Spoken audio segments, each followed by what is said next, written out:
মুছলমান মানুহ সুইপাৰৰ কাৰণে যোগ্য নহয় নেকি, চকীদাৰৰ কাৰণে যোগ্য নহয় নেকি? এগৰাকী মুছলিম মহিলাই আজিৰ দিনত 2.4টা সন্তান জন্ম দিয়াৰ সম্ভাৱনা, আৰু হিন্দুসকলৰ অনামুছলিমসকলৰ 1.6 difference 0.08. Yes, it is a big number. মুছলমান মিয়া মুছলমানৰ ইমান জনসংখ্যা বৃদ্ধি হৈ আছে যে এদিন কামাখ্যা দখল কৰিব বা ইয়ে অন্য জাতি জনগোষ্ঠী কভাৰ পাৱাৰ কৰিব, সংখ্যাগৰিষ্ঠ হ'ব, কথাবোৰ আচলতে বাস্তৱত কিমানখিনি সত্য? 14টা বছৰত মুছলমানৰ টোটেল ফাৰ্টিলিটি ৰেট কমিলে 1.3, মুছলমানৰ কমিলে 1.3, হিন্দুৰ কমিলে, অনামুছলিমৰ কমিলে 0.4. So what is the inference? 9খন ৰাজ্যৰ প্ৰকাশ কৰিছে, 7খন ৰাজ্যৰ মুছলমানৰ TFR টোটেল ফাৰ্টিলিটি ৰেট হিন্দুতকৈ কম। মই যেতিয়া নাৱৰ পৰা নামি পেলাই তেওঁলোকক অভিবাদন কৰি মই সুধিলোঁ যে ভাই, আপোনালোকৰ আইসকল ভাইসকল, আপোনালোকৰ আটাইতকৈ বেছি প্ৰয়োজন কোনটো? মহিলা প্ৰায় 50-60 গৰাকী আছিলে। গোটেইখিনিয়ে মতা মানুহখিনিক ক'ব নিদিয়াকৈ তেওঁলোকে মোক ক'লে, ছাৰ আমাৰ এই ল'ৰা ছোৱালী ধ্বংস হৈ আছে, এখন স্কুল নাই, আমাৰ 500 পৰিয়াল, এখন স্কুল নাই। It was really a memory for me. সেই ৰাৱণৰ চৰৰ মানুহে যাক নিকনেম ৰাৱণৰ চৰ দিয়া হৈছে, যদি স্কুলৰ কথা ক'ব পাৰে, মহিলাসকলে যদি স্কুলৰ কথা ক'ব পাৰে, it is not true, it is share politics যে মুছলমান মানুহ স্কুলত যাব। এইবাৰ চৰকাৰ গঠন হোৱাৰ পিছত যোৱা 2-2.5 মাহত মাননীয় মুখ্যমন্ত্ৰী মহোদয়ৰ কিছু বক্তব্যই মুছলমানৰ মাজত জনসংখ্যাৰ বৃদ্ধিক লৈ উদ্বিগ্নতা আমি দেখা পাইছোঁ, আৰু তেখেতে এই জনসংখ্যা মুছলমানসকলৰ মাজত, বিশেষকৈ চৰ চাপৰিত বসবাস কৰা মুছলমানসকলৰ মাজত এই জনসংখ্যা নিয়ন্ত্ৰণৰ পোষকতা কৰি এখন আইন অনাৰ কথাও কৈছে। যদিও তেখেতে বক্তব্য ৰাখোঁতে কিছু বোধহয় ৰাজনৈতিক উদ্দেশ্য প্ৰণোদিতভাৱে কিছু কথা কৈছে, যেনে কামাখ্যা মন্দিৰ দখল কৰিব আদি, সেইবোৰলৈ মই নাযাওঁ। মূল বিষয়টোৰ ওপৰত এটা বস্তুনিষ্ঠ আলোচনা মই কৰিবলৈ চেষ্টা কৰিম। মাননীয় অধ্যক্ষ মহোদয়, মোৰ বক্তব্য আৰম্ভ কৰাৰ আগতেই মই সেই মুছলমান সমাজৰ এজন দায়িত্বশীল সদস্য হিচাপে, এজন দায়িত্বশীল ৰাইজৰ প্ৰতিনিধি হিচাপে হয় মই স্বীকাৰ কৰোঁ যে অসমত চৰ চাপৰিত বসবাস কৰা মুছলমান, যিসকলক আমি মিয়া বুলি সম্বোধন কৰোঁ, সেই মিয়া সম্প্ৰদায়টোৰ মাজত জনসংখ্যা বৃদ্ধিৰ হাৰ আমাৰ অনামুছলিম মানুহতকৈ বেছি। এই কথাটো মই স্বীকাৰ কৰিবলৈ অকণো দ্বিধা নকৰোঁ।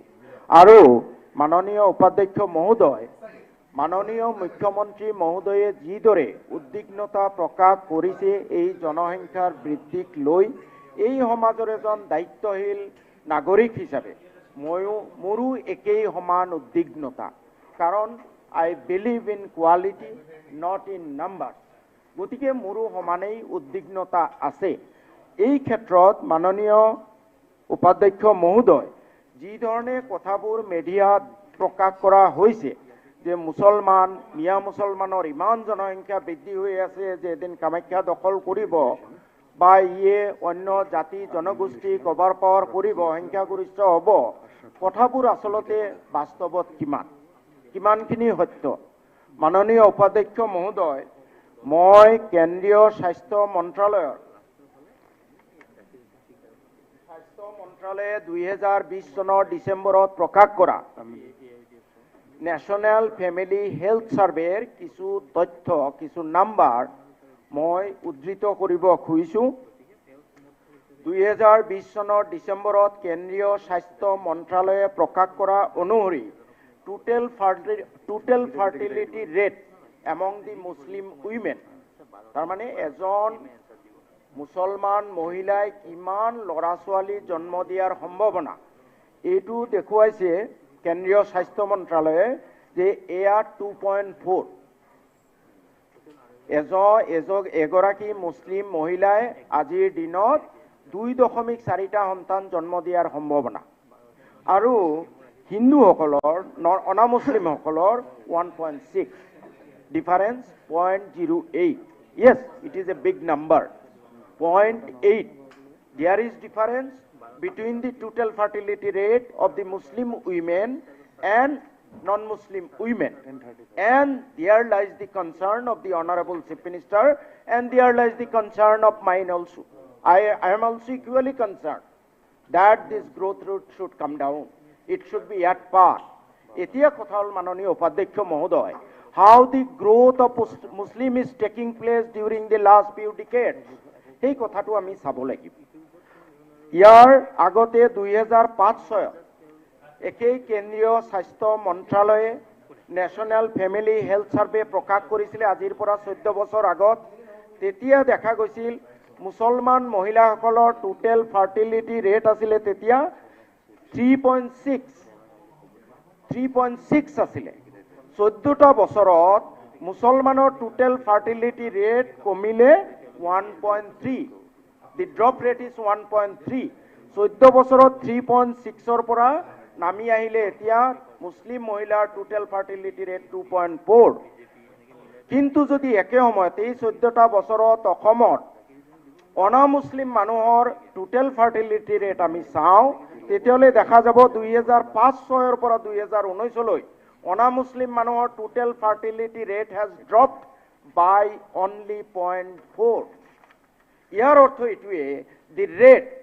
there has been dramatic change dramatic decline in the total fertility rate of Muslim. Within 14 years, the fertility rate of Muslim has fallen from 3.6 to 2.4. The drop rate is 1.3, whereas the total fertility rate of other women, non-Muslim women, has dropped by only 0.4. There is a big difference. মুছলমানৰ কমিলে 1.3 হিন্দুৰ কমিলে অনামুছলিমৰ কমিলে 0.4 so what is the inference হ'ল যে আমি যেটো ভাবি আছো মুছলমান বহুত বাঢ়ি আছে কামাখ্যা দখল কৰিব কিবা দখল কৰিব এটো নহয় মুছলমানৰ পপুলেশন গ্ৰোথ ৰেট খুব ড্ৰাস্টিক্যালি ডিক্লাইন হৈ আছে তথাপি still I agree যে যেটো 2.4 এটু কমি পেলাই রিপ্লেসমেন্ট লেভেলত আহিব লাগে ইন্ডিয়াৰ ৰিপ্লেসমেন্ট লেভেল ফাৰ্টিলিটি ৰেট ৰিপ্লেসমেন্ট লেভেল হল 2.1 মুছলমানৰ আছে 2.4 অৰ্থাৎ আৰু 0.3 ডিক্ৰিজ হ'ব লাগে আই ফিল ইট তেতিয়া আমাৰ জনসংখ্যা আৰু নাবাঢ়িব জনসংখ্যা আৰু তেতিয়া গোটেই অসমৰ নাবাঢ়িব অসমৰ নিৰ্দিষ্ট লিভিং স্পেস নিৰ্দিষ্ট মাটিকালি নির্দিষ্ট opportunity domain of opportunity will remain the same. So every member of this house should be concerned about this growth of entire Assam or of all communities, and every member should express their unanimity, their opinion unanimously that this population growth rate of population should be at the replacement level of all communities. 2.1 হলেহে আমি সন্তুষ্ট হম তেতিয়া আৰু নাবাৰে আমাৰ population সে 2.1 হোৱালৈ আমাৰ 3.5 কোটি হ'ব তাৰ পিছত আৰু পপুলেশন নাবাৰে ৰিপ্লেসমেন্ট লেভেল হৈ যাব ইয়াতে মাননীয় মুখ্যমন্ত্ৰী মহোদয়ে কোৱা কথা আৰু কেইটামান কথা শুনিছো যে চাহ জনগোষ্ঠীক বাদ দিব ওবিসি এসসি বাদ দিব এটো তেওঁলোকৰ কথা বাদ দিয়া নিদিয়া মই হেতুলৈ মই মুছলমান এই চৰ চাপৰি জনগোষ্ঠীৰ সদস্য হিচাপে অসমৰ এজন ৰেসপন্সিবল সিটিজেন হিচাপে হয় মই বিচাৰো যে সকলোৰে জনসংখ্যা নিয়ন্ত্ৰণ হওক আমাৰ মাননীয় উপাধ্যক্ষ মহোদয় এইখিনিতে মই এটা আমাৰ ডেন্সিটি কেনেকৈ বাঢ়ি গৈ আছে এটা তথ্য দিব খুজিছো 1901 চনৰ পৰা 1971 চনলৈ Our density per square kilometer in Assam up to 61.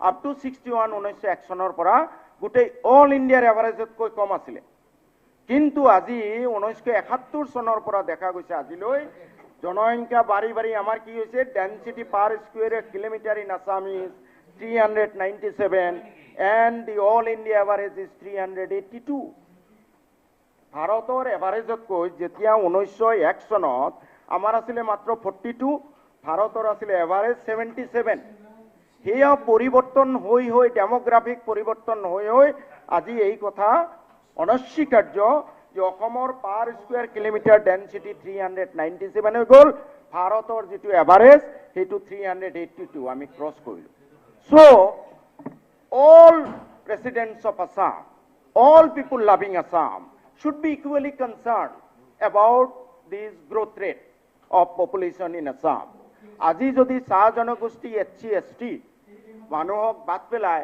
মই ভাবো তেওঁলোকৰ সদস্যই এই কথাৰ বিষয়ে প্ৰতিক্ৰিয়া কৰিব মই একো নকওঁ কাৰণ মই ফিল কৰো যে মোৰ এই চৰ চাপৰি বা মিয়া মানুহখিনিৰ কাৰণে লিভিং স্পেচ লিমিটেড তেওঁলোকৰ ডোমেইন অফ অপৰচুনিটিজ লিমিটেড গতিকে মই তাত বেছি কম্পিটিটৰ বনাই পেলাই মোৰ কমিউনিটিটোক বিপদত পেলোৱা হ'ব which I do not want being a responsible citizen গতিকে মই বিচাৰো হয় মুছলমানৰ আপোনাৰ EFR আজি 2.4 এটো কমি পেলাই 2.1 হ'ব লাগে of course I also feel যে গুটেই অসমৰে জনসংখ্যা ৰিপ্লেসমেন্ট লেভেলত আহিব লাগে আৰু এই ক্ষেত্ৰত যদি আমাৰ চাহ জনগোষ্ঠীৰ সদস্যসকলে বা SC/ST ৰ সদস্যসকলে তেওঁলোকে ভাবে যে for the betterment of the future of their community they also want to be included within the bill it is up to their wisdom I do not want to say anything.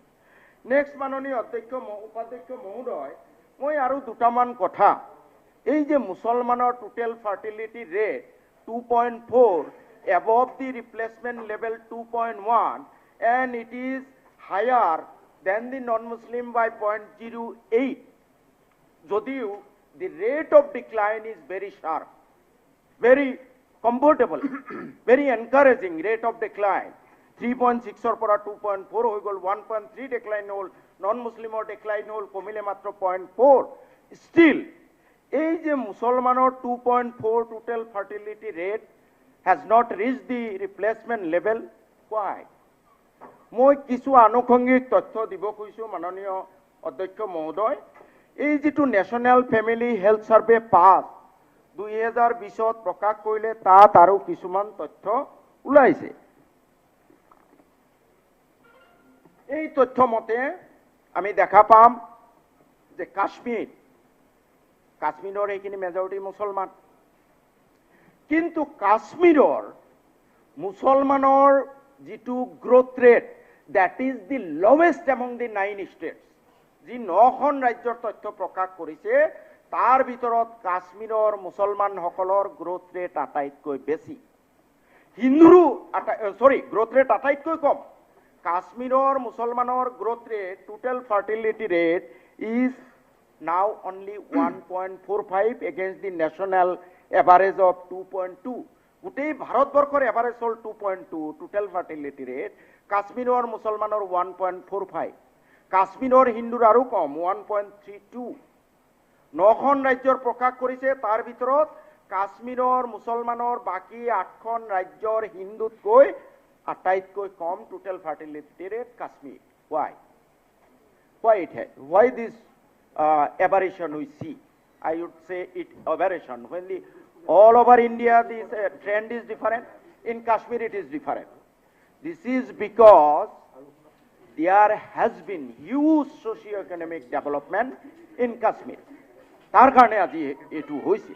Gutei ei 9খন ৰাজ্যৰ মাত্ৰ কেৰালা আৰু বিহাৰৰ বাদে বাকি 7খন ৰাজ্যত মুছলমানৰ growth rate EFR হিন্দুতকৈ কম 9খন ৰাজ্যৰ প্ৰকাশ কৰিছে 7খন ৰাজ্যৰ মুছলমানৰ TFR টোটাল ফাৰ্টিলিটি ৰেট হিন্দুতকৈ কম একমাত্ৰ কেৰালা আৰু বিহাৰত মুছলমানৰ ফাৰ্টিলিটি ৰেটটো বেছি বিহাৰ ন্যাচাৰেল কাৰণ backward socio-economically not only Muslim Hindu besi adi Biharor TFR hol 2.9 all India average হ'ল 2.2, ৰিপ্লেচমেণ্ট লেভেল 2.1, আমাৰ অসমৰ হ'ল মুছলমানৰ 2.4।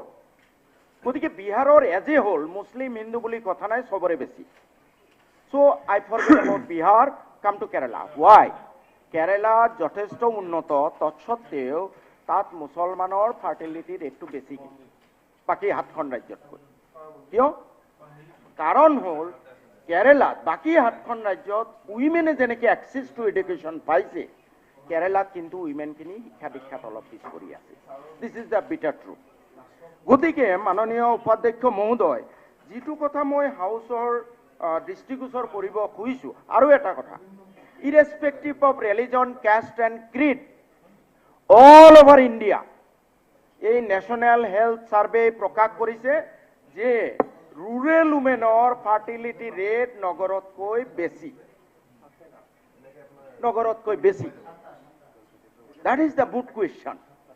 গাঁৱলীয়া মহিলাসকলৰ ফাৰ্টিলিটি ৰেট, হিন্দুৱে হওক, আমাৰ উপাধ্যক্ষ মহোদয় ডক্টৰ তেখেতে ভালকৈ জানিব, গাঁৱলীয়া মহিলাসকলৰ ফাৰ্টিলিটি ৰেট নগৰীয়া মহিলাসকলতকৈ বেছি। Can you imagine something? Can you infer something? It is because the rural women, irrespective of their caste, creed and religion, are socio-economically backward compared to the urban women. That is the reason. That is the reason. Religion has nothing to do with the fertility rate, with the population growth. It is the socio-economic development of the community. মাননীয় উপাধ্যক্ষ মহোদয়, আমাৰ অসমৰ এজন সুসন্তান doctor Ilias Ali Padmashri দিয়া হৈছে। তেখেতে এই ক্ষেত্ৰত বিশেষকৈ চহৰ চাপৰি মুছলমানৰ মাজত জনসংখ্যা ৰোধ কৰিবলৈ তেখেতে যথেষ্ট কাম কৰিছে। তেখেতৰ আজি এটা বক্তব্য, যেতিয়া মুখ্যমন্ত্ৰী মহোদয়ে এই জনসংখ্যা বিস্ফোৰণ লৈ তেওঁৰ প্ৰতিক্ৰিয়া প্ৰকাশ কৰিছিলে, তেতিয়া ডক্টৰ ইলিয়াছ আলীয়ে যিখিনি কথা কৈছিলে তাৰে দুটা বাক্য মই উদ্ধৃতি দিব খুজিছোঁ। তেখেতে কৈছে যে government has to, state government has to, মই প্ৰথমৰ পৰা পঢ়ি দিছোঁ, doctor Ilias Ali, who was honored with the Padma Shri in 2019 for his enormous contribution in population control for more than a decade, said on Friday that the state government has to focus on all-round development, including women's education, as top priority for the people in Sor to curb what the Chief Minister called a population explosion. This is what he has said, our Padma Shri. They also say, educate the girls. To solve the problem, educate the girls. Curb the child marriage and empower the people with economic opportunity as topmost priority. Once it is done, the increase in population will be automatically controlled. This is the opinion of our Padma Shri winner. মাননীয় উপাধ্যক্ষ মহোদয়, এই ক্ষেত্ৰত আজি যে চহৰ চাপৰি বা তথাকথিত মিয়া মানুহৰ জনসংখ্যা বৃদ্ধিৰ হাৰ বেছি, কি কাৰণে হৈছে কিছু মই আৰ্থসামাজিক তথ্য মই দাঙি ধৰিব খুজিছোঁ। 2002-03 চনত আমাৰ চহৰ এৰিয়াৰ এটা পিয়ল হৈছিলে। এই চহৰ এৰিয়াৰ পিয়লত দেখা গৈছে যে 24,90,000 মানুহৰ চহৰ চাপৰি 2002-03 আমাৰ চৰকাৰে কৰা ছাৰ্ভে মতে 24,90,000 মানুহৰ ভিতৰত আপনাৰ লিটাৰেট হল 4,80,000 মাত্ৰ। 24 লাখৰ ভিতৰত 4,80,000 মাত্ৰ। এতিয়া বহুতে ক'ব মুছলমানে ল'ৰা ছোৱালী স্কুলত নিদিয়ে, কি কৰিব চৰকাৰে? That is not the reason. মাননীয় উপাধ্যক্ষ মহোদয়, মই জাষ্ট সৰু এটা মোৰ জীৱনৰ এটা অভিজ্ঞতা ক'ব খোজোঁ, যদি আপুনি এলাও কৰে। 2011 চনত মই বিধায়ক নিৰ্বাচিত হৈছোঁ। মোৰ বাগবৰত এটা চৰ আছে, নাম হ'ল চাপৰি পাথাৰ, কিন্তু মানুহে নিকনেম হ'ল এইটো ৰাৱণৰ চৰ।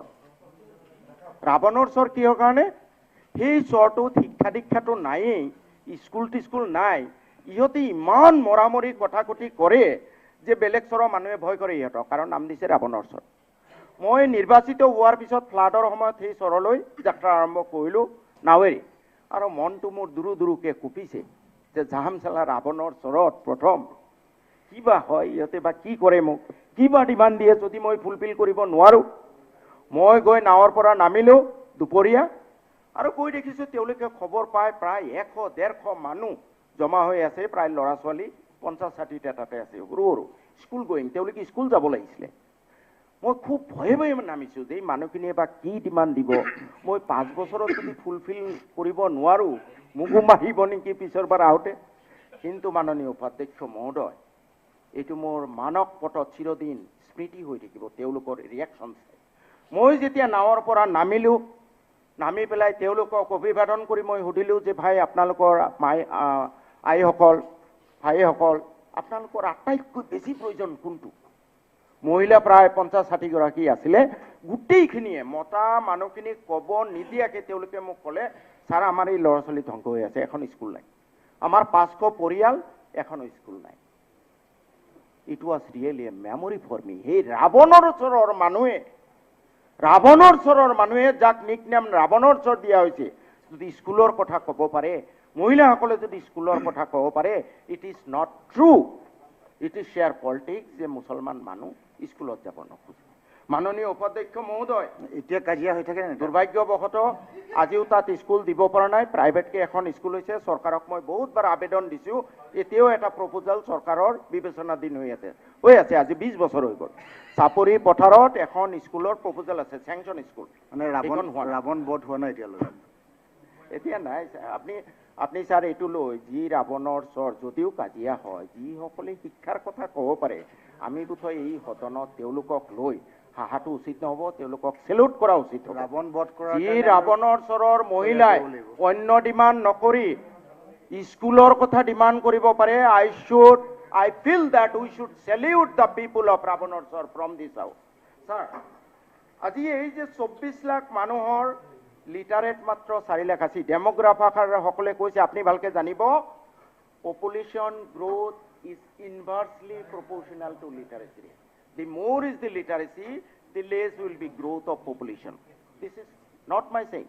Development, literacy, all-round socio-economic development is inversely proportional to population growth. যিমানে ডেভেলপমেণ্ট হ'ব, লিটাৰেচি ৰেট বাঢ়িব, ইমানে জনসংখ্যা কমি যাব। আজি উপাধ্যক্ষ মহোদয় চাওক, এই যে কেনেকৈ 24 লাখ মানুহৰ 20 লাখ মানুহ নিৰক্ষৰ কি কাৰণে হ'ল?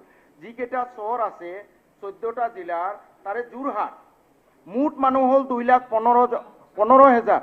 ইয়াত মাননীয় উপাধ্যক্ষ মহোদয় লিটাৰেচি ৰেট 60, যোৰহাটৰ চহৰত 60, তেতিয়া মাজুলী যোৰহাটৰ ভিতৰত আছিলে 60। আনহাতে Dhubri 6,89,000, লিটাৰেচি rate only 14.46, 14.46। Barpeta only 17.63। Where is our position today in this spaces? মাননীয় উপাধ্যক্ষ মহোদয়, এতিয়া কাৰণ যোৰহাটত কেনেকৈ বেছি হ'ল, বৰপেটা ধুবুৰীত কেনেকৈ কম হ'ল? আজি চাওক, যোৰহাটত পপুলেশ্যন 2,15,000, কিন্তু তাত LP স্কুল আছে 423টা LP স্কুল। ধুবুৰীত পপুলেশ্যন 3 গুণ যোৰহাটতকৈ, 6,89,000, LP স্কুল আছে মাত্ৰ 315, 3 গুণ থাকিব লাগিছিলে, 1200 নাই। বৰপেটা যোৰহাটতকৈ পপুলেশ্যন প্ৰায় 50,000 বেছি, 2,68,000, তাত LP স্কুল হ'ল 288, অলমষ্ট হাফ অফ যোৰহাট। তেনেকৈ হাই স্কুল, ME স্কুল যোৰহাটত আছে 138খন, ধুবুৰীত আছে 116খন, বৰপেটাত আছে মাত্ৰ 80খন। হাই স্কুল যোৰহাটৰ চহৰত আছে 90খন, আৰু ধুবুৰী 3 গুণ জনসংখ্যা, অথচ তাত হাই স্কুল আছে মাত্ৰ 37খন। বৰপেটাত almost 50,000 more than the population of Jorhat, তাত আছে মাত্ৰ 28খন। একে অৱস্থা কলেজৰ, একে অৱস্থা অন্যান্য হেল্থ ইনষ্টিটিউচনৰ। এই কথাখিনি যদি আমি গুৰুত্ব নিদিওঁ, মাননীয় উপাধ্যক্ষ মহোদয়, মুখ্যমন্ত্ৰী মহোদয়ে উদ্বেগ প্ৰকাশ কৰিছে, ময়ো উদ্বিগ্ন, কিন্তু ৰিয়েল কজবোৰ বাছি উলিয়াব লাগিব, ৰিয়েল কজবোৰ দূৰ কৰিব লাগিব।